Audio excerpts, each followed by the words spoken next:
L'éducation dans une société, c'est le plus puissant moteur de développement.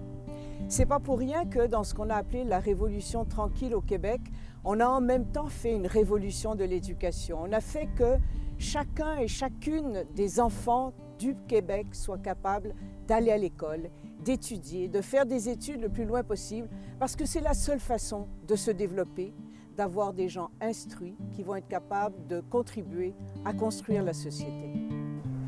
Ils sont vraiment immenses, les défis de l'éducation. Je commencerai par celui de la persévérance scolaire. On sait à quel point c'est important que les jeunes aillent jusqu'au bout de leurs études et on sait que malheureusement, il y a un taux de décrochage vraiment beaucoup trop grand au Québec. Et puis, il y a le défi aussi fort important de la formation professionnelle. Pourquoi? Parce que d'ici 2011, il faudra remplacer 700 000 emplois au Québec. Il faudra donc qu'il y ait une main-d'œuvre qualifiée, il faudra que les gens aient une formation technique et professionnelle de qualité. Il va falloir que les gens aillent jusqu'au bout de leur formation.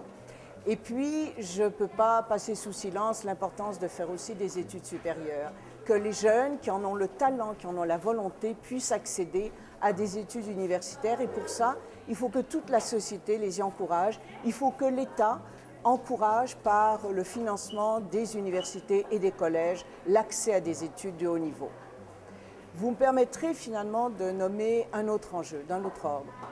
Et je recommence presque à la base, c'est celui de l'alphabétisation. C'est bien beau de parler d'études supérieures, mais il y a au Québec pas loin d'1 million d'analphabètes fonctionnels, des gens qui ont un peu appris à lire et écrire, qui l'ont oublié. Il faut aussi s'occuper d'elles, s'occuper d'eux. On a la chance dans Taillon d'avoir de nombreuses ressources en éducation. On a une quinzaine d'écoles préscolaires et primaires, une école secondaire Jacques Rousseau qui est en même temps un centre de formation professionnelle, de même que le centre Pierre Dupuis.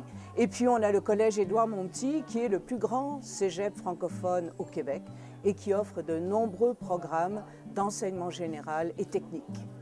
On a également des ressources au plan universitaire. Ici même, dans Taillon, l'UQTR, l'Université du Québec à Trois-Rivières, offre des programmes. Et puis, juste dans le comté voisin, toujours dans Longueuil, l'Université de Sherbrooke, l'Université de Montréal sont présentes aussi. Alors vous voyez, on n'a aucune raison de s'en priver. On a tout ce qu'il faut pour relever le défi de l'éducation.